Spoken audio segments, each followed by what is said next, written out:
नमस्कार. महाराष्ट्रवनच्या खुली चर्चा या कार्यक्रमात तुमचं स्वागत. 1999ला शरद पवारांनी काँग्रेसमधून बाहेर पडत राष्ट्रवादी काँग्रेसची स्थापना केली. अवघ्या 6 महिन्यात राष्ट्रवादीची काँग्रेसबरोबर राज्यात सत्ता आली.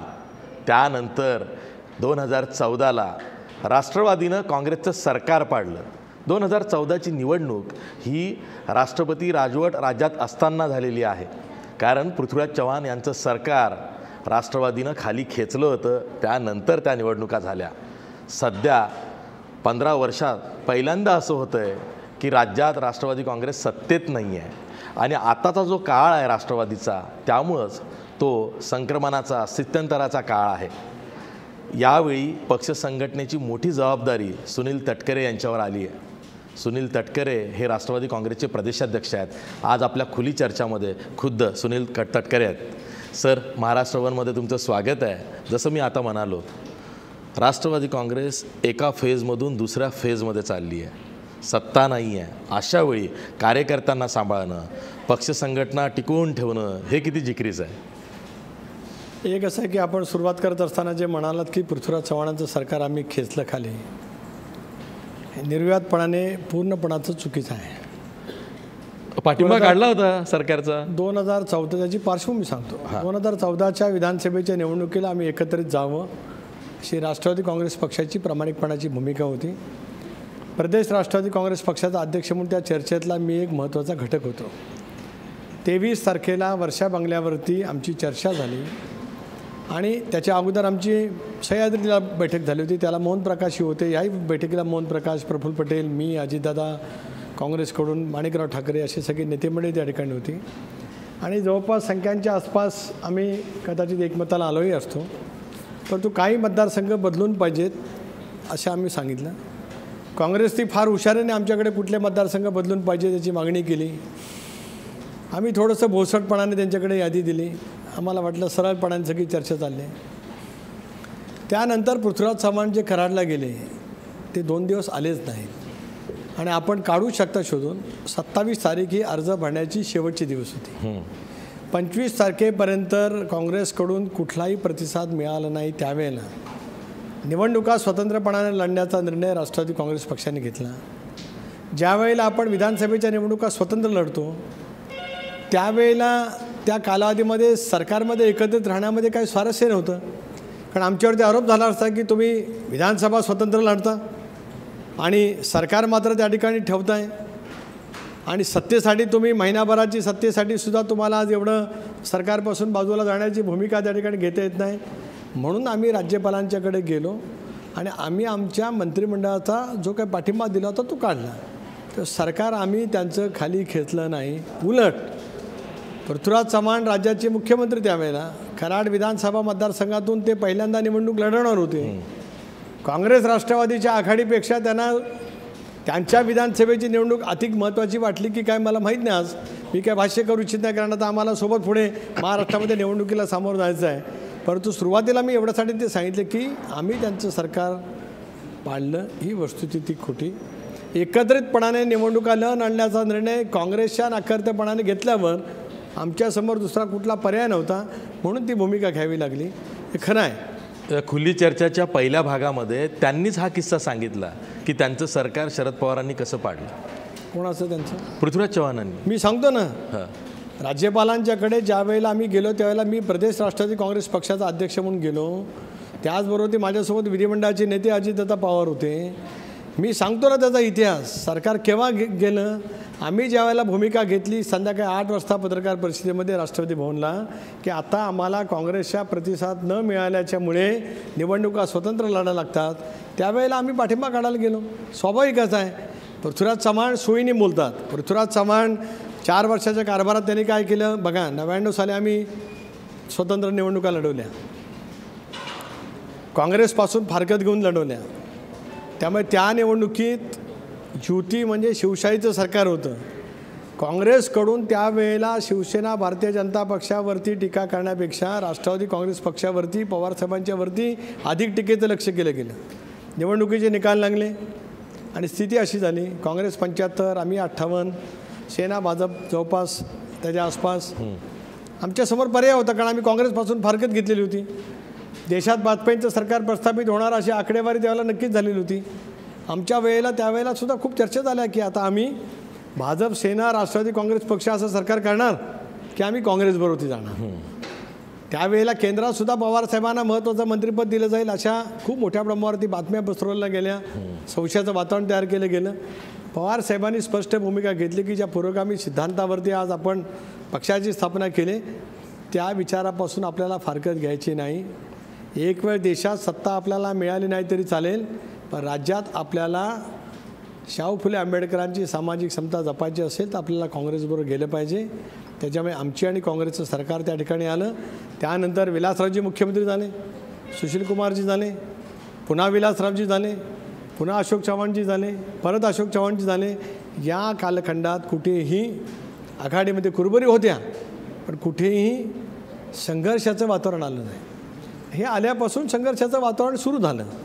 यांच्या मनात कदाचित जुनं काहीतरी असेल म्हणून त्यांनी केलं की काय मला माहीत नाही, पण तो आता विषय बाजूला सरला आहे. मी हे एवढ्यासाठीच खुलासा केला कारण याच तुमच्या या चर्चेमध्ये ज्यावेळेला पृथ्वीराज चव्हाणांनी हा आरोप केला असेल, या चर्चेच्या माध्यमातून महाराष्ट्रातील सर्व जनतेच्या समोर राष्ट्रवादी काँग्रेस पक्षाची जी स्पष्ट खरी बाजू आहे ती सांगण्यासाठीच मी पहिली 5 मिनटं घेतली. आता या स्थानिक स्वराज्य संस्थांच्या निवडणुकीला एकत्रितपणाने जायची चर्चा सुरू असल्यामुळे आता याच्यावर मी अधिक भाष्य करू इच्छित नाही. आता सध्या राष्ट्रवादी काँग्रेसची एकूणच जडणघडण तुम्ही बघितलेली आहे. आज 15 वर्ष झालेले आहेत पक्षाला, जास्त काळ झालेला आहे. अशा वेळी जेव्हा पक्ष सत्तेत नाही आहे आणि निवडणुकांना तुम्ही सामोरं जातो आहे, ही तर मिनी विधानसभाचा एक प्रकार आहे. म्हणजे देशात आणि राज्यात या निवडणुकांवरती बरंच काही अवलंबून आहे. इथं हे सरकार जे सध्या आहे त्याचं पुढचे 2.5 वर्ष 3.5 वर्ष कशी असणार आहेत ते या निवडणुकीत ठरणार आहे. तुम्ही या निवडणुकांकडं पक्ष म्हणून कसं बघताय? ही निवडणूक राष्ट्रवादी काँग्रेस पक्षासाठी अत्यंत महत्त्वपूर्ण निवडणूक आहे.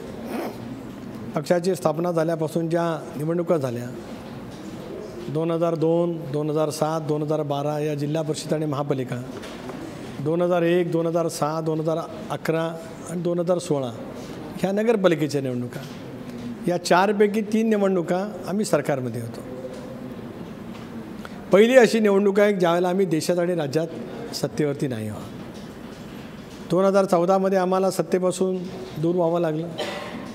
आज विरोधी पक्षामध्ये गेले 2.5-3 वर्ष आम्ही त्या ठिकाणी काम करतो.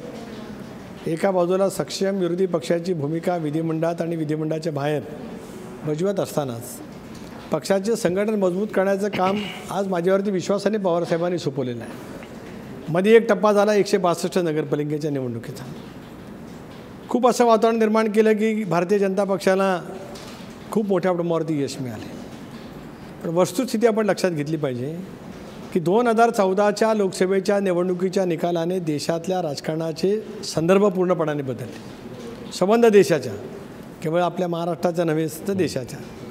आणि 4 महिन्यांनी त्यावेळेला विधानसभा येणार होती. स्वाभाविकच लोकसभेच्या निवडणुकीचे परिणाम, निकाल, त्याचं सावट त्या निकालावरती निवडणुकीला होतंच. काँग्रेस आणि आम्ही स्वतंत्र लढलो. पृथ्वीराज चव्हाण इथे आले होते, त्याने स्वच्छ प्रतिमेचा दावा केला, स्वतंत्र लढले. काँग्रेस 42, आम्ही 41. मी 8 ते 10 मतदारसंघाची नावं अशी सांगू शकेन की आम्ही 500 पासून 4,500च्या फरकाने हारलो. थोडंसं आम्हाला लक्ष द्यायला मिळालं असतं तर आम्ही अर्धशतक नक्कीच केलं असतं. काँग्रेसपेक्षा जास्ती जागा आमच्यासुद्धा आल्या असत्या. पण ठीक आहे, नाही होऊ शकलं ती वस्तुस्थिती खरी आहे. परंतु महत्त्वाचा मुद्दा असा की त्यावेळेपासून आत्तापर्यंत 2.5 वर्षाच्या कालावधीमध्ये ही नगरपालिकेची निवडणूक झाली. पण 2014ला निकाल काय होते तर 122 भाजप, 63 शिवसेना, 42 काँग्रेस, आम्ही 41. लोकसभेचे निकाल काय होते? सेना भाजप 42, आम्ही 4 चाकी, काँग्रेस 2 चाकी. तुम्ही नॅनोमध्ये ते स्कूटरवर, आम्ही नॅनोमध्ये ते स्कूटरवर. वस्तुस्थिती करे आणि ते बसमध्ये, ते सुद्धा मोठ्या बसमध्ये. जी वस्तुस्थिती आहे ती आपल्याला नाकारता येऊ शकत नाही. अशा वेळेला त्या निवडणुकीचं ॲनालिसिस करून त्या निवडणुकीचे निकाल बघून जर का आत्ताच्या निवडणुकीच्या निकालाकडे पाहिलं, विधानसभेच्या निवडणुकीचे निकाल समोर ठेवून किंवा लोकसभेच्या, तर आमची कामगिरी आता उजवी आहे. भाजपची कामगिरी आणि शिवसेनेची कामगिरी त्या निवडणुकीच्या निकालाच्या तुलनेत कमी आहे. पण तरीही मुख्यमंत्र्यांनी खूप विचारपूर्वक अक्कल हुशारीने निवडणुकीच्या कायद्यात बदल केला आणि थेट नगराध्यक्षाच्या निवडणुकीची प्रक्रिया केली. त्याच्यात त्यांना 2014च्या तुलनेत यश कमी मिळालं, पण एकंदरीत गेल्या 11च्या तुलनेत यश चांगलं. 2011च्या तुलनेत यश चांगलं मिळालं. पण त्यातली 2014ची आपण सगळे गाळतो, ती गाळायला नाही पाहिजे ना, कारण त्याच्यानंतरच ते सत्तेवरती बसलेत. पण 62 पैकी निम्म्या जागांच्या वरती निम्मा नगरपालिकेमध्ये भारतीय जनता पक्षाला बहुमत नाही. जो निकाल 2001ला झाला त्यावेळेला मी नगरविकास खात्याचा राज्यमंत्री होतो, विलासराव त्यावेळेला मुख्यमंत्री होते. त्यावेळेला थेट नगराध्यक्षाचा प्रयोग आम्ही केला, तो फसला. त्याची सुरुवात लातूरपासून झाली. लातूरला नगराध्यक्ष राष्ट्रवादीची झाले, डॉक्टर जनार्दन वाघमारे. बरोबर. आणि विलासरावांच्या ताब्यामध्ये 80% नगरपालिका, महानगर त्यावेळची नगरपालिका. त्यावेळी मुख्यमंत्री असून सुद्धा तिथे अडचणी तयार झाल्या हे लक्षात आल्यावर आम्ही या निवडणूक प्रक्रियेमध्ये बदल केला. कारण ही निवडणूक प्रक्रिया एकदा 75ला केली गेली, नंतर परत ती बंद केली गेली. 2001ला आम्ही सुरू केली, ती परत बंद झाली. आता मोदी करिफेचा फायदा घेत थेट निवडणुकीच्या माध्यमातून काय जमतं काय पाहावं हे गणित मुख्यमंत्र्यांनी केलं. सत्तेवरती आल्याच्यानंतर ही गणितं करणं सोपंही राहतं, करणं भागही पडतं. त्यांच्या आसनाच्या याच्या बाबतीमध्ये, स्थिरतेच्या बाबतीमध्ये पक्षांतर्गत काही प्रश्न उपस्थित झाले असतील म्हणा किंवा काही म्हणा. काँग्रेस राष्ट्रवादीच्याच पावलावर पाऊल टाकून ते राज्य करतात असं ते खाजगीच सांगतात. तुमच्याकडनं शिकलेत. तुम्ही आता म्हणालात की आघाडीची वेगवेगळ्या स्तरावरती चर्चा चालू, मी फार काही बोलणार नाही. पण अशी काही उदाहरणं आहेत. उस्मानाबाद घेतलं तर उस्मानाबादमध्ये काँग्रेस शिवसेनेशी हातमिळवणी करते असे संकेत मिळत आहेत. स्थानिक पातळीचे दाखले देऊन ही अशी क्रॉस अलायन्स तुम्हाला मान्य आहे का? आणि गरज पडल्यास भाजपासोबत जायला तुम्ही तयार आहात का स्थानिक पातळीच्या दाखल्यावर? स्थानिक पातळीवरती आम्हाला अशा पद्धतीची आघाडी करणं मान्य नाही. राष्ट्रवादी काँग्रेस पक्षाने स्पष्टपणाची भूमिका घेतली. यावेळेला कुठल्याही परिस्थितीत पंचायत समिती असेल, जिल्हा परिषद असेल, महानगरपालिका असेल, स्थानिक पातळीवरती घोषित अघोषित छुपी उघड कुठल्याही पद्धतीची सेना भाजपजवळ आघाडी करता कामा नये. असा करण्याचा प्रयत्न झाला तर AB फॉर्म दिले जाणार नाहीत. AB फॉर्म दिल्याच्या नंतर सुद्धा जर का कोणी प्रयत्न केला तर त्यांच्यावरती कडक पक्षशिस्ती भंगाची कारवाई केली जाईल. मी महिन्यांच्यावरती 2-3 दिवस पाहत आलो, ज्याचा तुम्ही आज पंकजी इथे मला थेट प्रश्न केलात की उस्मानाबादमध्ये शिवसेना आणि काँग्रेसची युती झाली. म्हणजे आता याची सुरुवात कोण करतं आहे? आमच्यावरती बोललं गेलं तर आता आमची भूमिका आम्ही स्पष्ट केले. काँग्रेसची या बाबतीतली भूमिका काँग्रेस अध्यक्ष अशोक चव्हाण यांनी स्पष्ट करावी एवढीच अपेक्षा आहे. त्यांनी युती करणं न करणं याच्याबद्दल माझं मत नाही.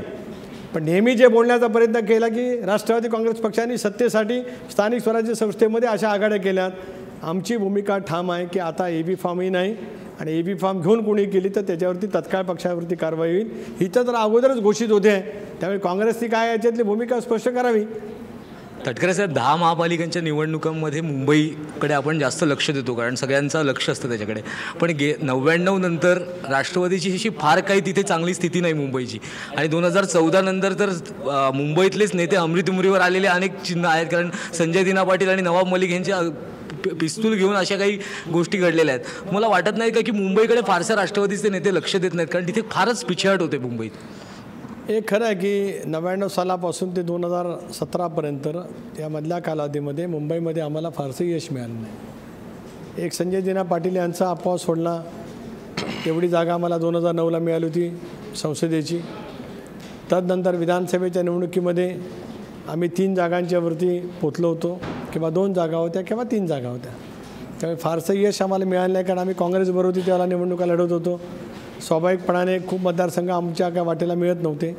पण तरीसुद्धा महानगरपालिकेच्या निवडणुकीमध्ये आम्ही 14-15च्या पलीकडे जाऊ शकलो नाही. यावेळेलासुद्धा काँग्रेसबरोबर आघाडी करावी अशी राष्ट्रवादी काँग्रेस पक्षाची सुरुवातीपासूनची प्रामाणिकपणाची भूमिका होती. परंतु संजय निरुपम यांनी 2 महिन्यापूर्वी जाहीर केलं की राष्ट्रवादी काँग्रेस पक्षावर आम्हाला आघाडी करायचीच नाही, आम्हाला निवडणुका स्वतंत्रपणाने लढवायच्याच आहेत. त्याच्यामुळे मग नाईलाजाने आम्ही पहिली यादी केली जाहीर, दुसरी यादी केली जाहीर. बरं ठीक आहे, आता आमच्याबरोबर नाही करायची मला मान्य आहे. पण त्यांचं अंतर्गत काय चाललं आहे तर त्याचं त्यांनी बघावं, मला काय त्याच्यावरती भाष्य करायचं नाही. पण जे काय आज पाहायला मिळतं आहे त्याच्यासाठी केंद्रीय निरीक्षक इथं आलेत वाद मिटवायला. आमच्या जरूर झाले. ती घटना अत्यंत गंभीर होती, तितकी दुर्दैवी होती. त्यावेळेला आमच्या दोन्ही वरिष्ठ नेत्यांना आम्ही त्याच्यातली नोटीस बजावली. त्यानंतर मी स्वतः, सचिन अहिर, संजय पाटील, नवाब मलिक आम्ही एकत्रितपणाने बसलो. त्या विषयावरती आता पडदा पडला. पण ती घटना घडायला नको होती असं त्यावेळेला माझं मत होतं, आताही स्पष्टपणाने मत आहे.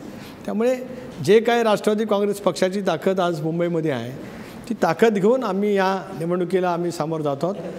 म्हणूनच मला असा प्रश्न विचारायचा आहे, कारण की अजितदादांसारखं नेतृत्व आहे, तुमच्यासारखं नेतृत्व आहे. अजितदादा पुणे पिंपरीच्या बाहेर पडायला तयार नाही आहेत. तुमच्यासारखे इतके वरिष्ठ नेते असून सुद्धा मुंबईमध्ये इतकी पिछेहाट का होते? आणि तुम्हाला असं वाटतं का की तुम्ही स्वतंत्र निवडणूक लढवणार आहात? आता तुमची यादी तुम्ही जाहीर केली, तर ह्या 14-15च्या जागा त्यात राहतील की त्याच्याहूनही कमी येतील? नाही, 14-15पेक्षा आम्ही जास्ती जागांवरती नक्कीच जाऊ, याच्यात शंका अडचण काही कारण नाही. एक असं आहे की अजितदादा गेल्या 15 वर्षात महाराष्ट्राच्या कानाकोपऱ्यात फिरलेच. महाराष्ट्रात पक्षाची स्थिती नंतरच्या कालावधीमध्ये आम्ही मजबूत केली. 2004च्या निवडणुकीमध्ये विदर्भामध्ये आम्हाला 11 जागा मिळाल्या, मराठवाडा चांगल्या मिळाल्या, उत्तर महाराष्ट्रात मिळाल्या. कोकणात मी पहिल्यांदा आलो 99, त्याला 2 जागा होत्या. मग आम्ही 4वरती गेलो, नंतर 5वरती गेलो.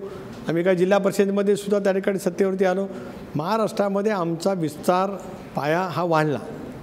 मुंबईमध्ये आम्ही कमी पडलो हे मी नाकारत नाही, परंतु ठाणे महापालिका असेल, नवी मुंबई महापालिका असेल, धुळे महानगरपालिका असेल, लातूर महापालिकेमधला आमचा मर्यादित देश असेल, त्याच्यानंतर इतरही महानगरपालिकेमध्ये राष्ट्रवादी काँग्रेस पक्षाचं अस्तित्व नाही असं नाही.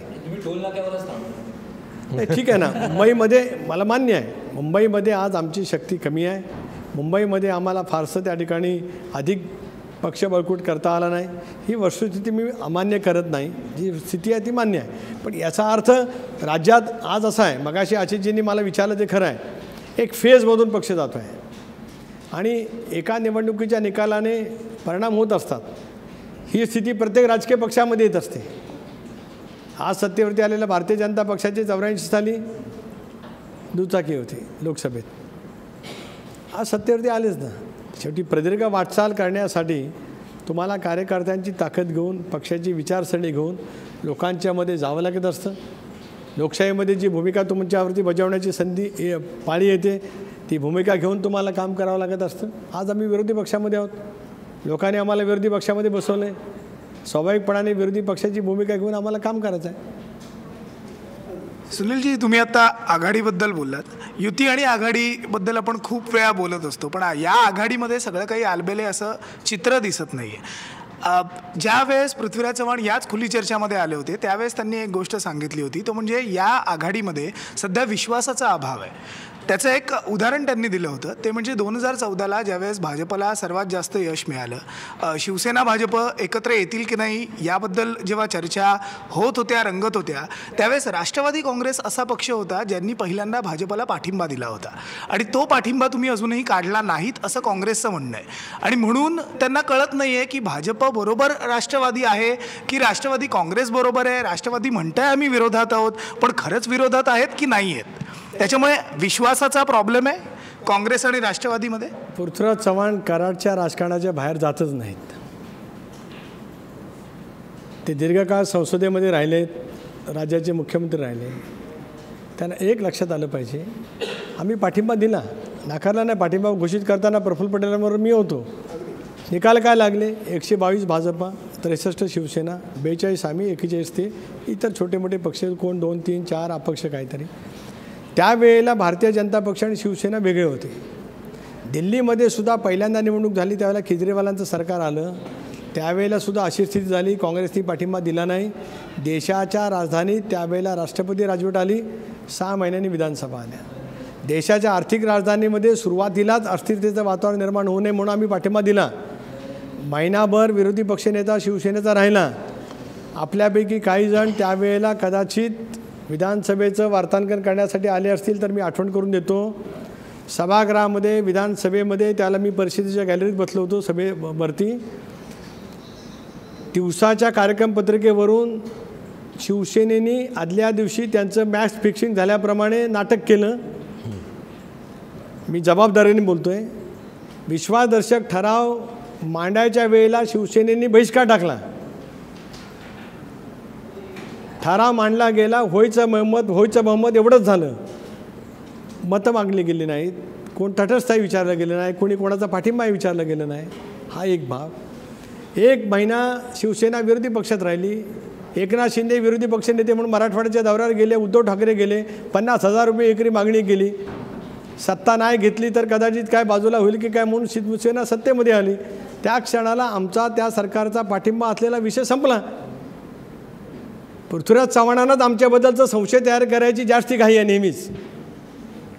ही वस्तुस्थिती ते नाकारतात, कारण गेल्या 2.5 वर्षात ते जेवढे बोलले असतील त्याच्यापेक्षा जास्त प्रखर अजितदादा, जयंत पाटील, दिलीप वळसे पाटील, भास्कर जाधव, जितेंद्र आव्हाड प्रत्येक अधिवेशनामध्ये राष्ट्रवादी काँग्रेस पक्ष विधानसभेत, विधान परिषद, आघाडी कशी होणार? विधान परिषदेमध्ये धनंजय मुंडे, सुनील तटकरे सगळेजण बोलतात. विश्वास दोन्ही बाजूने असायला. आत्ताच पंकजने सांगितलं की उस्मानाबादला युती आहे. मग आता हे विश्वासाला तडा कोण देत आहे? आणि पृथ्वीराज चव्हाण म्हणजे काही एकटी काँग्रेस नाही ना. तर त्यांना काय वाटतंय त्याच्यावरती आम्ही काय करतोय, आमची क्रेडिबिलिटी काय, आमची विश्वासार्हता काय, हे ठरवण्याचा, आमच्या विश्वासार्हता ठरवण्याचा अधिकार त्याला कोण दिला आहे? तुम्ही पृथ्वीराज चव्हाणांचा विषय काढला म्हणून विचारतो. राष्ट्रवादीच्या नेत्यांच्या विरोधातली जी काही प्रकरणं आहेत त्याच्या चौकशा त्यांच्याच काळात लागल्या. आताच्या सरकारनं तर त्या चौकशा पुढे नेण्याचं पण काम केलेलं नाही आहे. त्यामुळे पृथ्वीराज चव्हाणांचा राग हा राष्ट्रवादीवरती जुना आहे. आणि जसं तुम्ही आधी म्हणालात ते कदाचित दिल्लीवरनं ते घेऊन आलेले आहेत, पण ते त्यांच्या मिशनमध्ये यशस्वी होताना दिसले.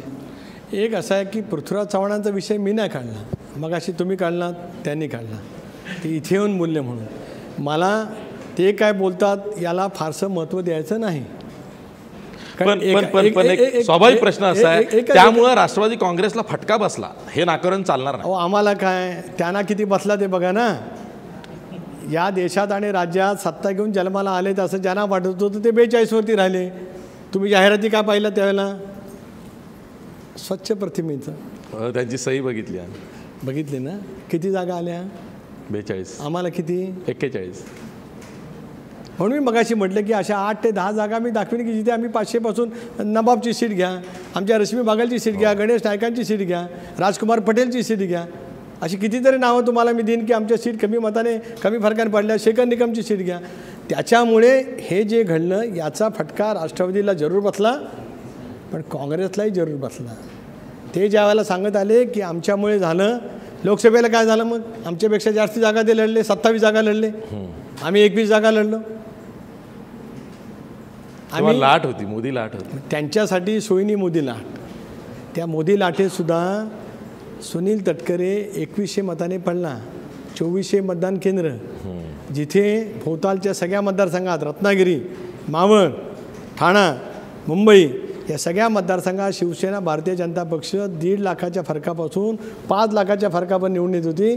तिथे मी 2100 मतांनी फक्त पडलो 2300 मतदान केंद्रामध्ये. त्याच्यामुळे फटका मोदी लाटेचा तो त्यांना बसला. आणि विधानसभेमध्ये मात्र आमच्यामुळे झालं. सोयीनुसार समीकरण काँग्रेस बरोबर काम करणारे जुने जाणते राष्ट्रवादीचे नेते आहात तुम्ही. विलासराव देशमुखांसोबत सुद्धा काम केलेलं आहे, त्यांचे राज्यमंत्री म्हणून तुम्ही काम केलेलं आहे. आणि मला माहिती आहे की तुमचा आणि विलासराव देशमुखांचे काय संबंध होते ते जगजाहीर आहेत. म्हणजे आजही तुम्ही त्यांचा विषय काढला की थोडं गैरवरता. अगदी शेवटच्या जाण्याच्या वेळेससुद्धा बीच क्रीडांमध्ये योगायोगानं तुम्ही सोबतच होतात हे मला माहिती आहे. मला त्या अनुषंगानं प्रश्न विचारायचा आहे. 2014मध्ये जर का पृथ्वीराज चव्हाणांनी थोडं परिपक्व वागले असते आणि आपल्या दोन्ही पक्षांचा DNA एक आहे, कितीही झालं तरी आपण समविचारी आहोत असा विचार करून जर का आघाडीचे प्रामाणिक प्रयत्न त्यांच्या वतीनं झाले असते तर हा निकाल काही वेगळा लागू शकला असता विधानसभेमध्ये. बघा आता दोघांची एकत्रित बेरीज विरोधामध्ये लढून 83 आहे. अशा कित्येक मतदारसंघ आहेत की दोघांची एकत्रित बेरीज आपण केली तर बहुमताच्या आसपास गेलो असतो. आणि ज्यावेळेला विरोधी लढतो तुम्ही सत्तेवरती येणार नाहीत असं वातावरण ज्यावेळेला तयार होतं त्यावेळेला राजकारणामध्ये 70-75% मतं ही फिक्स असतात पक्षाच्या नावाने. 20-25% मतदान हे फ्लोटिंग राहतं. निवडणुकीचं वातावरण आणखीन काही इतर काही बाबींच्यावरती. त्यावेळेला आम्ही स्वतंत्रपणाने लढण्याचा निर्णय झाला. त्यावेळेला आम्ही सत्तेवरती येत नाही अशी खात्री महाराष्ट्रातल्या जनतेला झाली. त्याचाही परिणाम फटका बसलाच. अन्यथा 2004, 2009, 2000 त्या कालावधीमध्ये झालेल्या लोकसभेच्या निवडणुका या एकत्रित लढण्याचा चांगला परिणाम हा नक्कीच झाला.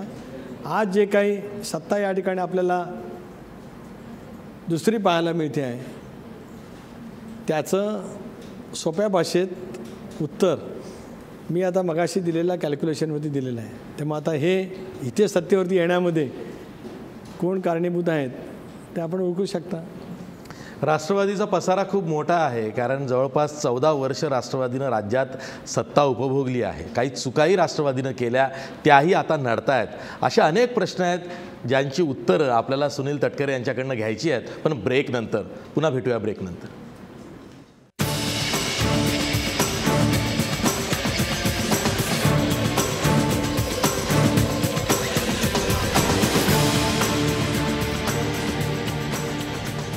ब्रेकनंतर पुन्हा तुमचं स्वागत. खुली चर्चामध्ये आज सुनील तटकरे आहेत. राहुल विचार. तटकरे साहेब, खरं तर एकंदरीत बघितलं तर गेल्या जेव्हापासून पक्ष स्थापन झालेला आहे 15 वर्षापासून राष्ट्रवादी सत्तेत होतं. पहिल्यांदाच एक जो काळ आहे संघर्षाचा काळ पाहायला मिळतोय गेल्या 2.5-3 वर्षात. जसं तुम्ही सत्तेतनं बाहेर गेलात, अनेक बड्या नेत्यांच्या राष्ट्रवादीच्या बड्या नेत्यांच्या चौकशा लागल्या. अजित पवार असतील, तुम्ही स्वतः या सगळ्या आरोपांमध्ये तुम्ही देखील होतात. आणि सगळ्यात महत्त्वाचं म्हणजे एक राष्ट्रवादीचा सगळ्यात बडा नेता छगन भुजबळ देखील गेल्या कित्येक महिन्यांपासून ऑर्थरोडमध्ये आहेत. राष्ट्रवादी कुठं नेमकं कमी पडते? भुजबळांच्या पाठीमागं राष्ट्रवादी नाही आहे का? गेल्या 8 महिन्यांपासून भुजबळांकडे कुठेही राष्ट्रवादी दिसत नाही, तर दुसरीकडे तुमच्याबाबत देखील चौकशा लागलेल्या आहेत. चौकशींचा फेरा सुरू झाला आहे. राष्ट्रवादींचा खरा संघर्ष काळात 2 सलग तुम्ही प्रदर्शक आहात.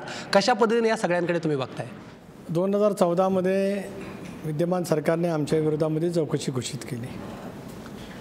त्यावेळेपासून मी, अजितदादा, भुजबळ साहेब आम्ही स्पष्टपणाने भूमिका घेतली की आम्ही चौकशीला पूर्णपणाने सहकार्य करायचं. त्याप्रमाणे आम्ही तपास यंत्रणेला सहकार्य केलं. भविष्याच्या कालावधीमध्ये सुद्धा करत राहू आणि महाराष्ट्राच्या जनतेच्या समोर त्यातल्या त्यात लवकर हे सत्य बाहेर यावं अशी आमची प्रामाणिकपणाची इच्छा आहे. भुजबळ साहेबांच्या संदर्भामध्ये न्यायालयीन प्रक्रिया सुरू असल्यामुळे त्या बाबतीमध्ये मी भाष्य करणार नाही. आणि आमच्याबद्दलची सुद्धा चौकशी सुरू आहे. आणि तपास काम चौकशी ज्यावेळेला सुरू असते त्यावेळेला ज्यांच्याबद्दलची चौकशी सुरू असते त्यांनी त्या बाबतीमध्ये भाष्य करण्याचा फारसा प्रश्न येत नाही. म्हणून या प्रश्नाच्या बाबतीमध्ये यापेक्षा मी अधिक काही बोलणार नाही. देखील तुमच्याकडून अनेकदा आरोप झाले की केवळ राजकीय हेतुपोटी ह्या सगळ्या चौकशा लावल्या गेल्या.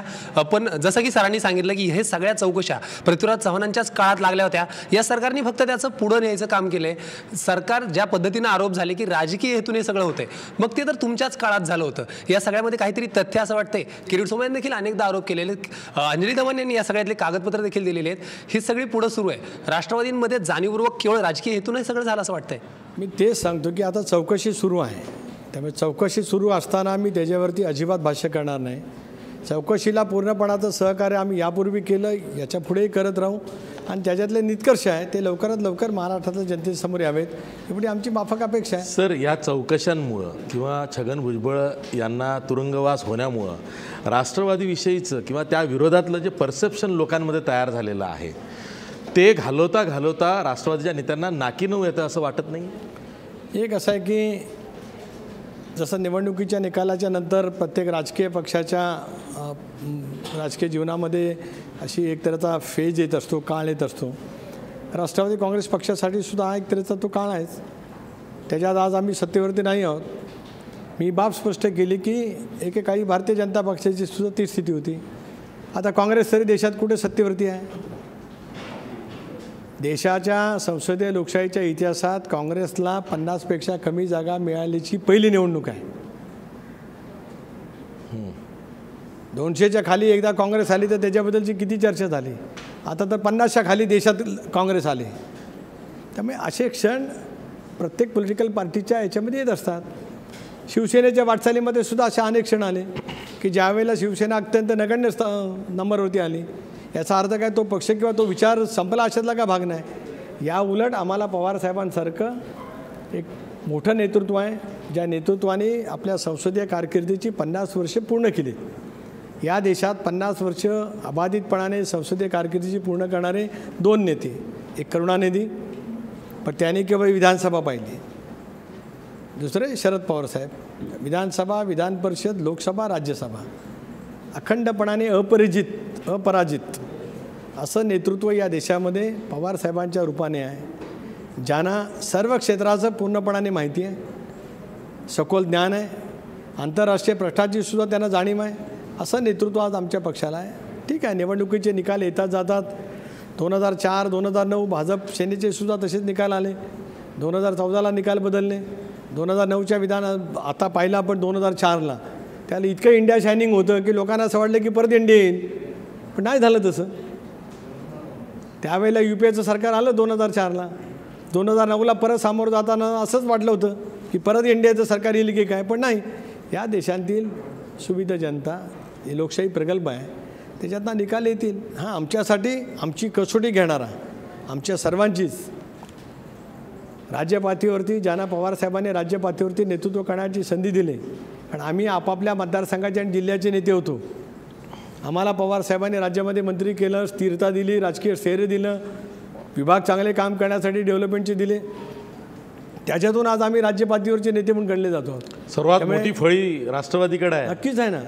त्याच्यामुळे आज आता आमची जबाबदारी अधिक आहे की या संबंध संक्रमणाच्या काळात पक्षाला उभारणी देणं, पक्ष मजबूत करणं. निवडणुकांचे निकाल येतात, नगरपालिकेचे आले तरीसुद्धा आज आम्हाला 800 जागा आहेत. ज्या वेळेला म्हटलं गेलं की राष्ट्रवादी नेस्तानाबूत झाली, आता निवडणुकीच्या निकालाच्या नंतर असे बातम्या आल्या, सगळीकडे दाखवलं गेलं की राष्ट्रवादी संपली. 800 जागा घेऊन म्हणजे 1100 भाजप, 850 पावणे 900 काँग्रेस, आम्ही 788, सेना 750, तरी आम्ही संपलो, संपुष्टात आलो, नेस्तानाबूत झालो. म्हणजे मला काय राजकीय परिमाण सर्वांचं हे संमिश्र यश आहे. सर, तुमची म्हणजे राष्ट्रवादीची पुण्यात आणि पिंपरी चिंचवडमध्ये सत्ता आहे.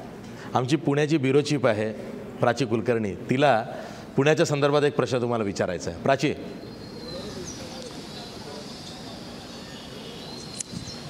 सर, काल अजितदादा पुण्यामध्ये बोलताना असं म्हणाले की पुण्यातले एक नेते होते ज्यांच्याशी आमचं पटत नव्हतं आणि त्यामुळे यापूर्वी राष्ट्रवादी एकटी गेली. यावेळेला काँग्रेसची युती आघाडी करायला आमची काही हरकत नाही आहे. पण आता जर चित्र पुण्याचं पाहिलं तर पुण्याचे जे 2 शिलेदार आहेत, पुण्याची जबाबदारी काँग्रेसने ज्यांना दिलेली आहे ते पृथ्वीराज चव्हाण आणि हर्षवर्धन पाटील. या दोघांचं आणि दादांचं किती सख्य आहे हे जगजाहीर आहे. त्यातच गेल्या काही काळापासून चर्चेच्या फेऱ्यांवर फेऱ्या यात सुरू असलेल्या बघायला मिळतं आहे. आणि कुठेतरी राष्ट्रवादीचे नेतेच अंतर्गत दावा असा करतात की काँग्रेसची ताकद कमी पडते, त्यामुळे आपल्यालाही फटका बसू शकेल जर आघाडी केली निवडणुकीच्या आधी. तर अशा सगळ्या रागरंगामध्ये 2 दिवसांवरती फॉर्म भरायची मुदत आलेली असताना मग आघाडीचं चित्र नेमकं काय असणार आहे, आघाडी होणार आहे का, आणि मग जर नेत्यांचं जमत नाहीये तर खालच्या काय पातळीवरच्या कार्यकर्त्यांचं जमण्याची अपेक्षा कशी केली जाणार? एक असं की कालच दादांनी पुण्याला या बाबतीमध्ये घोषणा केली, ज्याचा उल्लेख या ठिकाणी केला गेला. माझ्या माहितीनुसार आज आमच्या पक्षाच्या अध्यक्षा खासदार वंदनाताई चव्हाण आणि काँग्रेसचे अध्यक्ष माजी गृहराज्यमंत्री रमेश बागवे, जे पुणेचे अध्यक्ष आहेत, ते त्या ठिकाणी चर्चेला बसणार आहेत. एकंदरीत सकारात्मक चर्चा त्या ठिकाणी आहेत. मलाही असा विश्वास वाटतो, कारण आज आमच्या पार्लमेंटरी बोर्डाची बैठकी होती, त्यावेळेला पुणा, पिंपरी चिंचवड, पुणा ग्रामीण याचाही आढावा त्या ठिकाणी झाला. दादांनी स्पष्टपणाची भूमिका आज पार्लमेंटरी बोर्डामध्ये मांडली की पुण्यात आज आपले अध्यक्ष त्यांचे अध्यक्ष बसत आहेत आणि 2 दिवसामध्ये आघाडी होण्याच्या दृष्टिकोनातून पावलं त्या ठिकाणी पडतील. तिथेही पृथ्वीराज चव्हाण काँग्रेसनं पुढे गेले राष्ट्रवादीच्या पुण्यात. आता शेवटी असं आहे की त्यांनी कोणाला नेमावं हा त्यांचा अधिकार आहे. आता मी मगाशी सांगितल्याप्रमाणे राज्याचं व्यापक हित, राज्याच्या विधानसभेच्या निवडणुकीमध्ये झालेलं एकंदरीत घटनाक्रम, आता देशात राज्यात एकंदरीत होत असलेली विद्यमान सरकारची वाटचाल, जसं भाजपने नारा दिला काँग्रेसमुक्त भारत आम्हाला करायचा आहे, असा मुक्त कुठला होत नसतो. असला विचार कुठला या देशात लोकशाहीच्या माध्यमातून कधी संपत नसतो. कदाचित सरकार बनण्याच्या प्रक्रियेपासून एखादा पक्ष दूर राहू शकेल, पण मुक्त हा विचार होणं कधी शक्य होऊ शकत नाही. पण या सर्वच बाबीचा विचार करता 127 वर्षाची परंपरा असलेला काँग्रेस हा मोठा भाऊ आहे, तर त्याच्यामुळे त्यांनी त्या पद्धतीची भूमिका घेऊन करण्याचा प्रयत्न केला तर होऊ शकेल. आणि पुण्याच्या वतीमध्ये स्वतः अजितदादा सकारात्मक आहेत. त्यांनीच कालच्या त्यांच्या मुलाखतीचा संदर्भ या ठिकाणी आपल्या माध्यमातून या ठिकाणी दिला गेला. त्याच्यामध्ये मला असं वाटतं की आघाडी व्हायला काय फारशी अडचण नसावी. सर एक शिवस्मारकाचा मुद्दा आहे. शिवस्मारक आणि डॉक्टर बाबासाहेब आंबेडकरांचं स्मारकाचं भूमिपूजन जे आहे ते आघाडी सरकारच्या कार्यकाळातच झालं असतं, पण तत्कालीन मुख्यमंत्र्यांची इच्छाशक्ती जी आहे ती कमी पडली आणि तत्कालीन मुख्यमंत्री पुन्हा येतात पृथ्वीराज चव्हाण. तुम्ही म्हणता की मी त्यांच्याबद्दल बोलत नाही, पण राष्ट्रवादी काँग्रेसमध्ये सगळ्यात जास्त त्यांच्याबद्दल कोणी बोलत असेल तर तुम्ही आहात, त्यांच्यावर टीका करता. तर नेमकी त्यांची इच्छाशक्ती कुठे कमी पडली? त्यांना दिल्लीतला पण बराच अनुभव आहे, ते मुख्यमंत्री सुद्धा होते आणि राज्य सरकारचा मुख्यमंत्री हा प्रमुख असतो आणि तुम्ही सुद्धा सरकारमध्ये मुख्य घटक पक्ष होता. त्यामुळे सरकारमधून तुम्ही सुद्धा कमी पडले असं वाटत नाही का? किंवा पृथ्वीराज चव्हाण यांनी ते भूमिपूजन न करण्यामागं काय प्रमुख कारण असावीत? एक असं की तुम्ही मला वारंवार पृथ्वीराज चव्हाणांच्या वतीमध्ये बोलता, तुम्ही विषय नाही मी उत्तर दिल्यावर परत तुम्ही म्हणता की मी त्यांच्यावरती सर्वाधिक टीका करतो. तुम्ही शिवस्मारक आणि बाबासाहेबांचं स्मारक असा विचार करा. पण त्यांनी पुन्हा त्याच्याला पुन्हा लावलं ना, त्यांच्यामुळे लांबलं तो सांगतोय ना. मुख्यमंत्री पण त्यांचं नाव तुम्ही म्हटलात, मग परत माझ्या तोंडी कशाला वाक्य घालतात तुम्ही? एक बाब नक्की आहे की त्यावेळेचे आमचे मुंबईचे पालकमंत्री जयंत पाटील यांचा आग्रह होता, त्यांची भूमिका होती की केंद्रामध्ये माननीय मुख्यमंत्र्यांनी जावं. त्यावेळेला आमचं सरकार होतं, त्यामुळे या ज्या काय पर्यावरण विषयक परवानग्या आल्या तेवढ्याच नंतर आल्यात, बाकी काय त्याच्यात प्रत्यक्षात घडलं नाही. प्रत्यक्षात आज इंदू मिलमध्ये डॉक्टर बाबासाहेब आंबेडकरांच्या स्मारकाची सुरुवात झाली, त्यालासुद्धा जवळपास 1.5 वर्षाचा कालावधी लोटत आला असेल, बरोबर ना? त्याच्यामुळे 1.5 वर्षात त्याच्यात काही प्रगती नाही. आणि खरं आहे की त्यावेळेला पर्यावरण विषयक परवानगी आणण्यासाठी आम्ही सत्तेमध्ये होतो, घटक पक्ष होतो, पण शेवटी ज्याला मुख्यमंत्री जातात दिल्लीत, एखाद्या प्रश्नाची सोडून करण्याच्या दृष्टिकोनातून केंद्र सरकारची परवानगी आणण्याच्या दृष्टिकोनातून त्यावेळेला त्याला स्वाभाविकपणाने परवानगी मिळण्यामध्ये ते सोपं जातं. आणि त्यातल्या त्यात तो विभाग परत मुख्यमंत्र्यांच्या अखत्यारीत, नगरविकास हा विभाग त्यांच्या अखत्यारीत, कारण ती परवानगी आणि या संबंध बाबी किंवा पर्यावरण विभाग हे सुद्धा काँग्रेसकडेच होतं. त्यामुळे आमची भूमिका त्यावेळेला जयंत पाटलांचा सतत आग्रह होता की जाऊन आपण ही परवानगी आणूया आणि आपण या कामाचा शुभारंभ आपण करू शकतो आहोत. पण दुर्दैवाने त्यावेळेला होऊ शकलं नाही. मला असं वाटतं पुढच्या खेपेला याच इथं परत पृथ्वीराज चव्हाणांना बोलवावं आणि त्याच्याबद्दलची माहिती त्यांच्याकडनं अधिक आपल्याला करून घेता. आपण हे पृथ्वीराज चव्हाणांचा पिच्चा थोडा बाजूला सोडूया, आपण पक्षाकडे येऊया. सर, प्रश्न असा आहे की शरद पवार साहेब, तुमचे मोठे साहेब, सुप्रियाताई, अजितदादा या सगळ्यांना सावरून पक्ष चालवायचा आहे. असं कधी कधी असं होत नाही का की निर्णय प्रक्रियेमध्ये यामुळं विलंबही होतो, काही मधली लोक आहेत त्याचा गैरफायदासुद्धा घेतात, त्यामुळं दादा ताई काकांमध्ये सुनील तटकरे काम करतायत. तर तुम्ही कसं बघता हे सगळं मिश्रण? असा की इतका संवाद कुठेही नाही. मला कुठलाही निर्णय घेताना कधीच अडचण आली नाही. सुप्रियाताई असतील, दादा असतील, आदरणीय साहेब असतील, निर्णय प्रक्रियेमध्ये इतका सुसंवाद आहे की निर्णय घेण्यासाठी सुद्धा कधी उशीर लागला असं कधी जाणवलं नाही. हे केवळ एक असा एक वेगवेगळा आभास त्या निमित्ताने तयार केला जात असतो आणि त्या माध्यमातूनच एक आमच्या पक्षाच्या शासकीयतेबद्दल शंका निर्माण करणारी जी काय माणसं असतात त्याच्यात त्यांना हे आणखीन एक आहे. माझ्या 2.5 वर्षाच्या या संबंध कामकाजात कुठलाही क्षण असा कधीच आला नाही की संवाद होत नाही म्हणून निर्णयाच्या प्रक्रियेमध्ये होतो. संवाद अत्यंत उत्तम आहे. ताईंशी माझा संवाद आहे, दादांचाही संवाद आहे, साहेबांचाही आहे, त्यांचाही इतका उत्तम संवाद आहे की याच्यात कुठल्याही गोष्टीमध्ये कसलीच अडचण येत नाही. विषय निघालाच म्हणून आता सध्या जी चर्चा सुरू आहे, सुप्रियाताई सुळेंना 2019साठी विधानसभा निवडणुकीसाठी राष्ट्रवादी तयार करते, तसं प्रोजेक्शन करते अशी चर्चा. हे सगळे आता तुम्हीच करत असलेल्या ह्या चर्चा आहात, याच्यापेक्षा अधिक काही नाही. राष्ट्रवादी काँग्रेस पक्ष पवारसाहेबांच्या नेतृत्वाखाली एकसंघ आहे. आमच्या सर्वांचं दैवत पवारसाहेब आहे.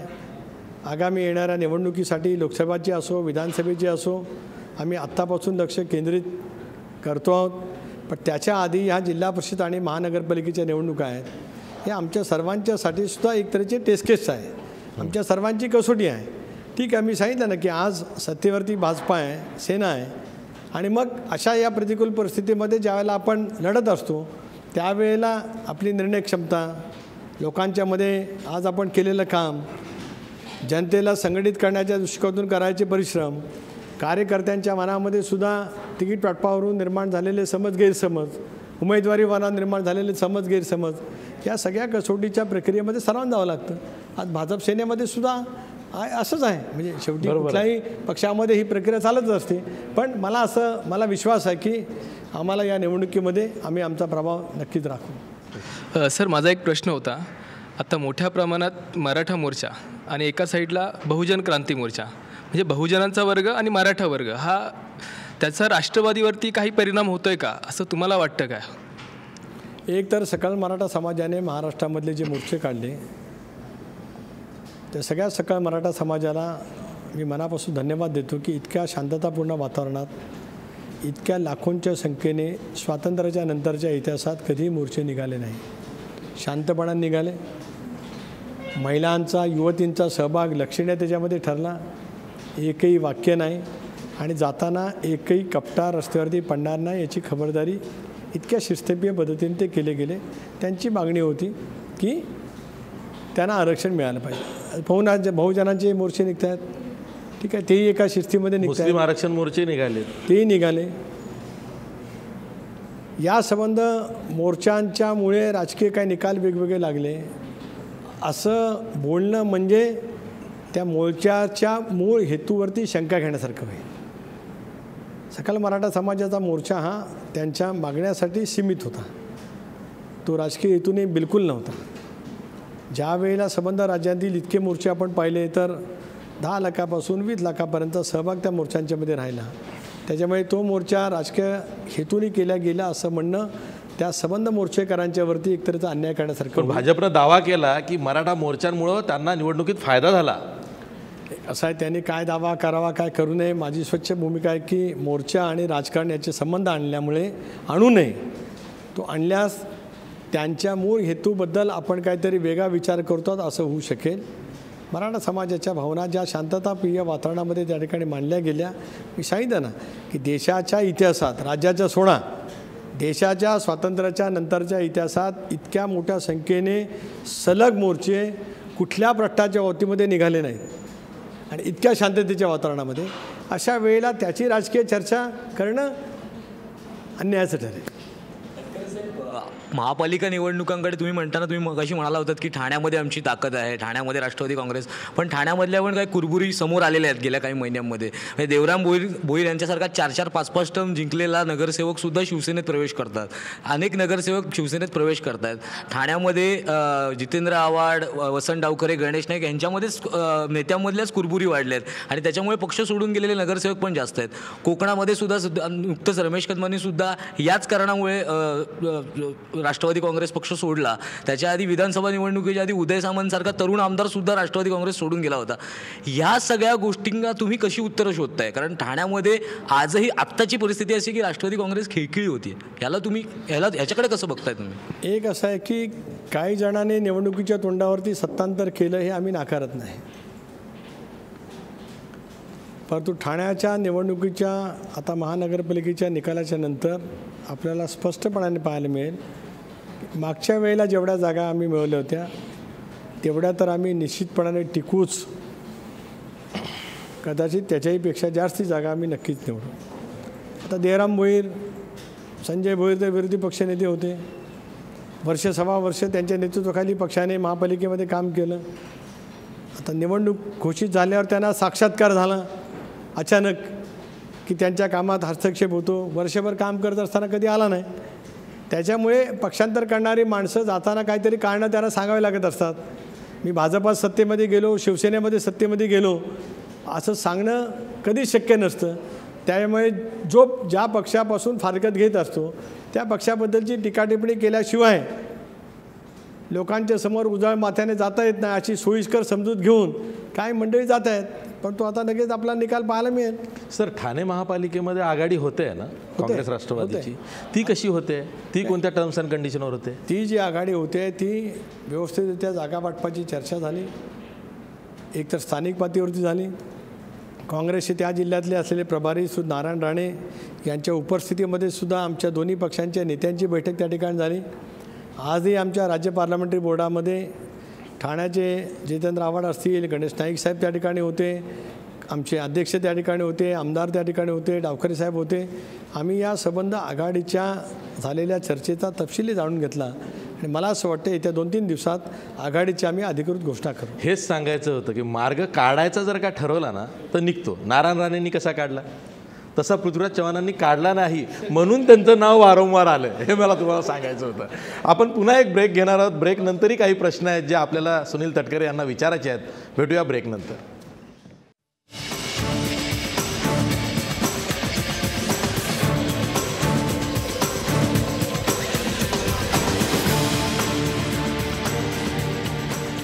ब्रेक नंतर पुन्हा तुमचं स्वागत. आपल्यासोबत सुनील तटकरे आहेत. विनायक तटकरे साहेब, सगळ्यात जास्त म्हणजे खरं तर उत्सुकता असते या गोष्टीला धरून, आणि ती म्हणजे शरद पवार आणि नरेंद्र मोदी हे काय इक्वेशन आहे. कधी नरेंद्र मोदी म्हणतात की मी पवारांचं बोट धरूनच राजकारण शिकलो आहे, ते आमचे आयडल आहेत आणि आम्ही त्यांच्याकडे बघून खूप काही शिकतो.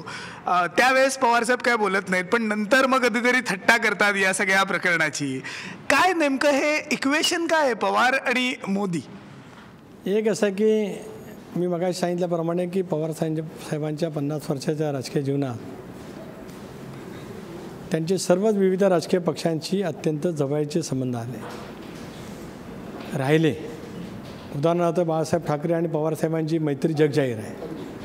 पण ज्यावेळेला राजकीय विषय आला त्यावेळेला एकमेकाच्या वरती तितक्या झाल शब्दात टीका टिप्पणी दोघांनीही केली.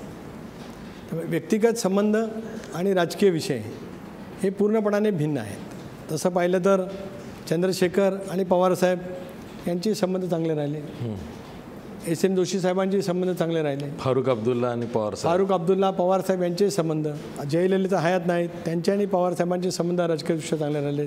चंद्रबाबू नायडू सगळ्याच राष्ट्रीय नेत्यांशी संबंध तितकेच जवळचे आहेत. इतके जवळचे आहेत की या देशाच्या इतिहासात 10 डिसेंबर 2015 हा क्षण आपण जर काय पाहिला तर देशातल्या सर्वच राष्ट्रीय पक्षाचे राष्ट्रीय अध्यक्ष एका व्यासपीठावरती कधी येऊ शकत नाहीत, आले नाहीत, भविष्यात येतील अशी जराही सुतराम शक्यता नाही. असे सगळे नेते आदरणीय पवारसाहेबांच्या अमृत महोत्सवी सोहळ्याच्या निमित्ताने आले. नाहीतर नरेंद्र मोदी साहेब, सोनियाजी, मुलायमसिंग यादव, शरद यादव, लालू प्रसाद यादव, नितीश कुमार, कम्युनिस्ट पक्षाचे नेते, फारुख अब्दुल्ला हे सगळे एका व्यासपीठावरती आपल्याला कधी पाहायला मिळू शकत नसते. मला असं वाटतं की 50 वर्षाच्या त्यांच्या राजकीय कारकिर्दीचं ते गमक आहे. यापेक्षा आणखीन दुसरं काय बोलावं असं वाटतं अशातला का भाग नाही. कारण एका व्यक्तीसाठी देशातल्या एका राष्ट्रीय पक्षाचे सगळे नेते झाडून कुठलाही असा एक पक्ष न राहिला. उलट मी पाहिलं, मी त्याचा साक्षीदार आहे, माझ्या आयुष्यातला तो सोनेरी क्षण आहे. त्यावेळेला केंद्रातले अनेक केंद्रीय मंत्री अरुण जेटली साहेबांसहित, नितीन गडकरी साहेबांसहित किंवा अनेक राज्यांचे मुख्यमंत्री समोरच्या पहिल्या रांगेत बसलेले होते. याच्यापेक्षा आणखीन गौरव किंवा सन्मान किंवा त्या माणसाचं योगदान, शेवटी आपण राजकीय जीवनामध्ये प्रत्येकाचं योगदान काय असं मानतो, तर ती व्यक्ती व्यक्तिगत कुठल्या स्थानावरती पोचल्या याच्यापेक्षा त्या व्यक्तीच्या एका सुखद कार्यक्रमासाठी इतक्यांचा सहभाग अंतःकरणापासून असणं ते काय आणलेलं नव्हते, स्वयंस्फूर्तीने आलेले होते. यातच एक छोटासा प्रश्न ॲड करतो, आणि तो म्हणजे आत्ता जी देशात काही राजकीय परिस्थिती आहे, मग या सगळ्या परिस्थितीमध्ये हा असा एकमेव नेता आहे जो या सगळ्या इतर पक्षांना एकत्र आणून मनोमिलन करून एक कॉमन एक मध्यम मार्ग काढू शकतो. असा काही रोल मग पवारसाहेबांचा होऊ शकेल का भविष्यात? तुम्ही हसताय, तुम्हालाही कळतंय नेमकं काय मला म्हणायचं. एक असं आहे की मी मगाशी सांगितलं की राजकारण विरहित संबंध आणि राजकीय संबंध याच्यात खूप फरक आहे. या देशातली राजकीय व्यवस्था ही अशा स्थितीमध्ये आहे की असं कधी शक्य होऊ शकत नाही. आज आता आपण पाहिलं की उत्तर प्रदेशमध्ये समाजवादी पार्टी आणि काँग्रेस पक्षांचं त्या ठिकाणी आज आघाडी झाल्याचं आपण वाचतो. बिहारच्या निवडणुकीमध्ये नितीश कुमार, लालू प्रसाद यादव, काँग्रेस यांचीसुद्धा आघाडी झाली, महाआघाडी झाली. आता तिथेसुद्धा इथे मागासपासून ज्यांचं नाव घेतात तसे कोण नव्हते का? होते. पृथ्वीराज चव्हाण. काय करणार मी तरी, पण तरीसुद्धा तिथे आघाडी झाली. 2-3 दिवस उत्तर प्रदेशमध्ये सुद्धा काँग्रेस सपा आघाडी होणार नाही अशी चर्चा झाली, पण शेवटी झालीच. याचा अर्थ ज्यावेळेला व्यापक राजकारणाचा ज्यावेळेला विचार होतो त्याला व्यक्तिगत मतं काय आहेत हे आपोआप गळून पडतात आणि ती बाजूला जाणंच राज्याच्या किंवा त्या संघटनेच्या हिताच्या दृष्टिकोनातून महत्त्वपूर्ण असतं. मगाशी तुम्ही सांगितलं नारायणांचं नाव उदाहरण या ठिकाणी सांगितलं. असे सगळ्यांनी जर काही करण्याचा प्रयत्न केला तर ते होऊ शकतं. कारण आज कुठल्या गोष्टीची अधिक गरज आहे राजकीयदृष्ट्या, काय प्रेरणेने आपण एकत्रित आलं पाहिजे, कुठल्या सिद्धांतासाठी आपण सर्वांनी एकत्रित झटलं पाहिजे, याचा विचार व्यक्तिगत मनापेक्षा जर काही जास्ती करण्याला प्राधान्य दिलं गेलं तर हे होऊ शकतं, जे बिहारच्या निकालांनी दाखवलं. मला माहीत नाही उत्तर प्रदेशच्या निकालानंतर काय येतील, निवडणुकीच्या निकालानंतर आपल्याला आघाडी होते ना, झाली आहे म्हणजे झाली ना. म्हणून आज पवार साहेबांचं नेतृत्व आणि त्यांची भूमिका ही देशाच्या राजकारणामध्ये महत्त्वपूर्ण राहिली. त्यांनी काय केलं की देशात कृषी मंत्रीपद घेतल्यावर देशातला बळीराजा, देशातलं कृषी मालाचं उत्पादन हे वाढलं पाहिजे अशी भूमिका घेतली, ज्याचा उल्लेख माननीय पंतप्रधान नेहमी करतात. त्यांनी गुजरातला सुद्धा झुकतं माप दिलं, कारण गुजरातमध्ये पण शेतकरी आहे ना. भले नरेंद्र मोदी साहेब त्याला गुजरातचे मुख्यमंत्री असतील, पण राष्ट्रीय उत्पादन वाढवायचं असेल तर प्रत्येक राज्यात शेतीमाल आणि शेतीचे प्रश्न याच्यासाठी भूमिका घेतलीच पाहिजे. जी भूमिका त्यांनी तिथे घेतली तीच आंध्रमध्ये घेतली, तीच तामिळनाडूमध्ये घेतली, तीच त्यांनी ओरिसामध्ये घेतली, तीच बिहारमध्ये घेतली, ती उत्तर प्रदेशमध्ये घेतली. इथे कुठेही राष्ट्रवादी काँग्रेस पक्ष अजिबात नव्हता, पण पक्षातीत भूमिका घेऊन राष्ट्रीय हिताला प्राधान्य दिलं तर राष्ट्राचं हित त्यावेळेला जपलं जातं. निवडणुकीच्या वेळेला राजकारण येतच.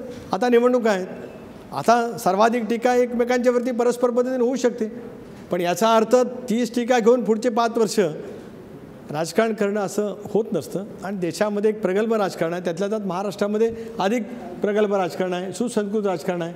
त्यामुळे टीका टिप्पणी एका बाजूला होत राहील, ती कदाचित पक्षपातीवरती होईल, पण सरकार म्हणून एखादी ज्या वेळेला कृती करायची असेल व्यापक हितासाठी, राष्ट्राच्या आणि राज्याच्या हितासाठी, त्यावेळेला आपल्याला वेगळे परिमाण घ्यावे लागतात.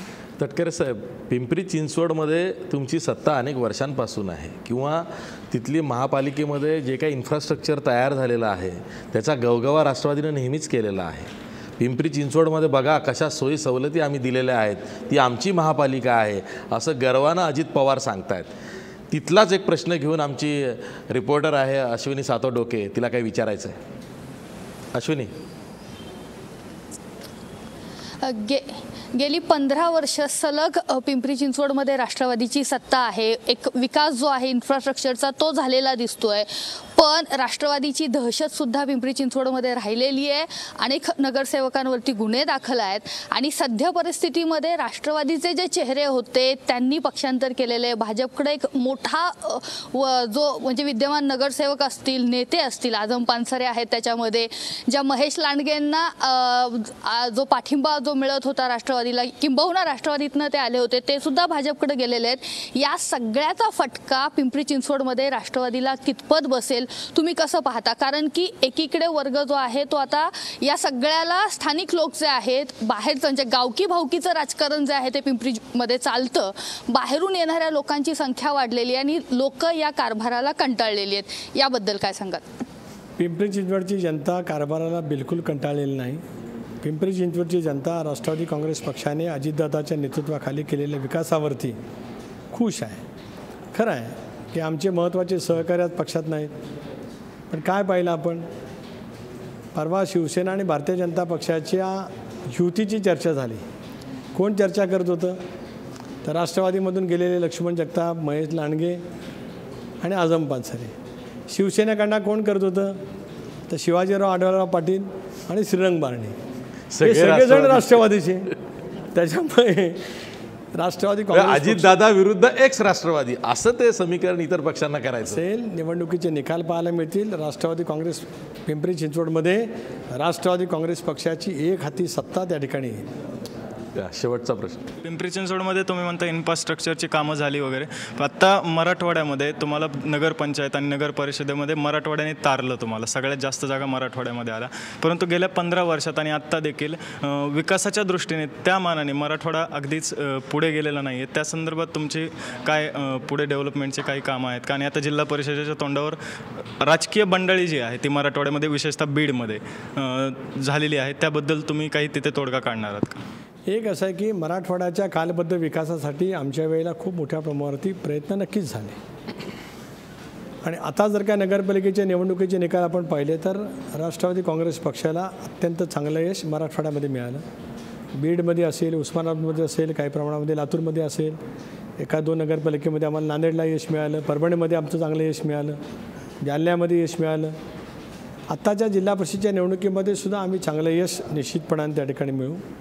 पक्षांतर्गत बीडसारख्या ठिकाणी काय मतभेद जरूर आहे की नगरपालिकेच्या वेळेला थोडे आणखीन जास्ती वरती आलेले होते, पण त्यानंतर बीडमधल्या सर्व महत्त्वाच्या नेत्यांची एक बैठक पवारसाहेबांच्या उपस्थितीत मी त्या बैठकीमध्ये सहभागी झालेलो होतो, अजितदादांच्या उपस्थितीमध्ये त्या ठिकाणी झाली. त्यामुळे जिल्हा परिषदेच्या निवडणुकीला आम्ही पूर्ण ताकदीने एकत्रितपणाने त्या ठिकाणी सामोरं जाऊ. मराठवाड्यातले वेगवेगळे प्रश्न हे सोडवण्याचा राष्ट्रवादी काँग्रेस पक्षाने प्रयत्न नक्कीच केला. अर्थात आमच्या कालखंडामध्ये मुख्यमंत्रीपद काँग्रेस पक्षाकडे होतं. विलासरावजी जवळपास 8 ते 9 वर्ष मुख्यमंत्री राहिले. अशोकजीसुद्धा मुख्यमंत्री म्हणून जवळपास 2-2.5 वर्षाचा कालखंड त्यांनासुद्धा मिळाला. त्यामुळे त्यांनी त्यांच्या पद्धतीने मराठवाड्याच्या विकासासाठी काम केलं. अजितदादा उपमुख्यमंत्री असताना, आमचे नेते वेगवेगळ्या पदावरती असताना त्या माध्यमातून सुद्धा मराठवाड्यामध्ये आम्ही विकासाचं काम नक्कीच केलं. उस्मानाबादची पाण्याची योजना बघता येईल, जालन्याची पाण्याच्या योजनेच्या बाबतीमध्ये घेतलेले निर्णय असतील, इतरही असे आपल्याला निर्णय पाहायला मिळतील, बॅरेजेसच्या बाबतीमध्ये घेतलेले निर्णय असतील. ह्या सर्व निर्णयामध्ये राष्ट्रवादी काँग्रेस पक्षाचा सहभाग हा मोठ्या प्रमाणावरती त्यावेळेला होता. पक्षाचं संघटनसुद्धा मराठवाड्यातल्या 8 पैकी बहुतेक जिल्ह्यामध्ये अतिशय उत्तम पद्धतीने आहे. संघटन मजबूत आहे, परंतु विकासाच्या दृष्टीने मराठवाडा पाठीमागे गेलेला दिसतो या 15 वर्षाच्या कार्यकाळामध्ये. नाही, मी याच्याशी बिलकुल सहमत नाही. गेल्या 15 वर्षामध्ये मराठवाड्यामध्ये विकास नक्की झाला. मराठवाड्याचं कृषी मालाचं उत्पादन म्हणा, रोजगाराची साधनं म्हणा, या सगळ्याच गोष्टी गेल्या 15 वर्षामध्ये नक्कीच वाढल्या. पायाभूत सुविधासुद्धा नक्कीच मोठ्या प्रमाणावरती त्या ठिकाणी वाढल्या. ठीक आहे, निवडणुकीचे निकाल कमी अधिक प्रमाणामध्ये मिळत असतात, परंतु एकंदरीत विकास आणि संघटन ह्या 2 गोष्टी वेगवेगळ्या आहेत.